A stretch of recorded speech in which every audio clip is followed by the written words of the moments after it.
गांव के किनारे सड़क से लगा पिंकी का छोटा सा घर था। उसके आंगन में बड़ा सा खुला कंपाउंड था। एक तरफ चूल्हे पर बड़ी सी कढ़ाई में खीर पक रही थी, जिसमें से इलायची और देसी घी की ऐसी महक उठ रही थी कि पूरा मोहल्ला महक रहा था। दूसरी तरफ एक खाट बिछी थी और उस खाट पर बैठे थे दो जिगरी दोस्त, भोला और गोलू। भोला खाने का बहुत शौकीन था। वो लंबी सांस खींचकर बोला, पिंकी, ये महक तो सीधे जन्नत से आ रही है। आज तो मैं पूरी कढ़ाई अकेला ही खा जाऊंगा। गोलू चश्मा ठीक करते हुए हंसा। हाँ, और फिर रात भर पेट पकड़कर चिल्लाएगा, ओ पिंकी बचा ले। तभी पिंकी दो कुल्हड़ों में गरम गरम खीर ले आई। ऊपर काजू बादाम तैर रहे थे। उसने कहा, लो, आ गई तुम्हारी स्पेशल खीर, पर एक शर्त है, लड़ाई मत करना। दोनों ने कुल्हड़ पकड़े ही थे कि भोला की नजर गोलू के कुल्हड़ पर पड़ी। वो चौंक गया। अरे, ये क्या है पिंकी? मेरे में तो सिर्फ 5 काजू हैं और इसके में 8 हैं। ये तो चीटिंग है। अबे काजू गिन रहा है। मेरे में काजू ज्यादा हैं तो तेरे में मलाई और किशमिश ज्यादा है। बोला मलाई गई भाड़ में। काजू ही असली अमीरी है। तूने हमेशा मेरा हिस्सा खाया है। गोलू को भी गुस्सा आ गया। मैं हिस्सा खाता हूँ। तू तो दोस्ती को भी काजू बादाम में तोलता है। बात दो काजू से शुरू हुई थी, पर देखते ही देखते हक और भरोसे तक पहुंच गई। पिंकी ने बहुत रोका, पर दोनों नहीं माने। भोला अपना कुल्हड़ वहीं रखकर गुस्से में चला गया। गोलू भी मुंह फुलाकर दूसरी तरफ चला गया।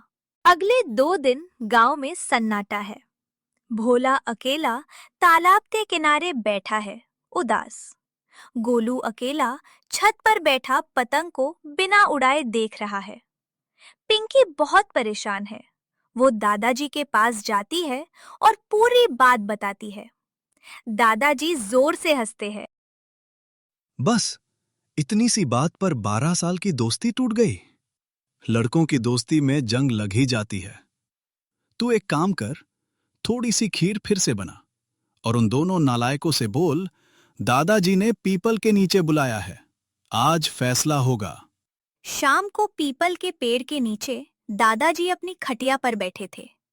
दूर दूर दो कोने में भोला और गोलू मुंह फुलाए बैठे थे। दादाजी बोले, तो सुना है तुम्हारी 12 साल की दोस्ती दो काजू में तुल गई। दोनों एक साथ बोलने लगे। दादाजी, इसने। दादाजी ने कहा, चुप, जब बात तोलने की है तो तोल कर ही फैसला होगा। पिंकी, अंदर से मेरा पुराना पीतल का तराजू तो ला। पिंकी तराजू ले आई। दादाजी ने कहा, भोला के कुल्हड़ के सारे मेवे एक पलड़े में रखो और गोलू के दूसरे पलड़े में। पिंकी ने वैसा ही किया। दादाजी ने तराजू को बीच से उठाया। दोनों पल्ले हवा में झूले और बिल्कुल बराबर आकर रुक गए। देखा, वजन दोनों का बराबर है, 50 ग्राम। किसी ने किसी का हक नहीं मारा। भोला और गोलू शर्म से जमीन देखने लगे। तभी दादाजी की आवाज गंभीर हो गई। बोले, इस तराजू ने तो बता दिया कि मेवे बराबर थे। पर बेटा एक बात बताओ, मैं इस तराजू के एक पलड़े में तुम्हारी 12 साल की दोस्ती रखूं तो दूसरे में क्या रखूंगा? वो दोस्ती जब तुम एक ही साइकिल पर बैठकर स्कूल जाते थे, एक ही टिफिन से खाते थे, एक के गिरने पर दूसरा रोता था। क्या वो यादें, वो प्यार, वो भरोसा इन दो काजू से हल्का हो गया? सोचो, कल को जिंदगी सच में तुम्हें तोलेगी, तब भी क्या ऐसे ही एक दूसरे का साथ छोड़ दोगे? ये सुनकर भोला की आंखों से आंसू निकल आए। वो दौड़कर गोलू से लिपट गया और बोला, मुझे माफ कर दे यार। मुझे काजू नहीं, मेरा दोस्त चाहिए। गोलू भी रो पड़ा। बोला, बोला, नहीं यार, गलती मेरी भी है। तू ही तो मेरा भाई है। पिंकी भी मुस्कुराते हुए अपनी आंखें पोंछ रही थी।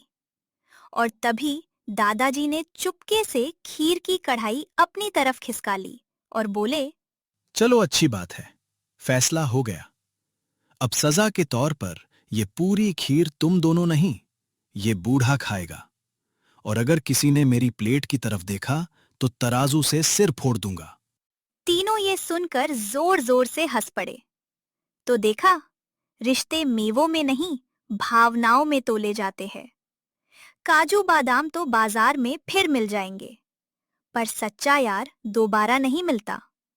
इसलिए छोटी छोटी गलतफहमियों के लिए अपने अनमोल रिश्तों को कभी मत खोना।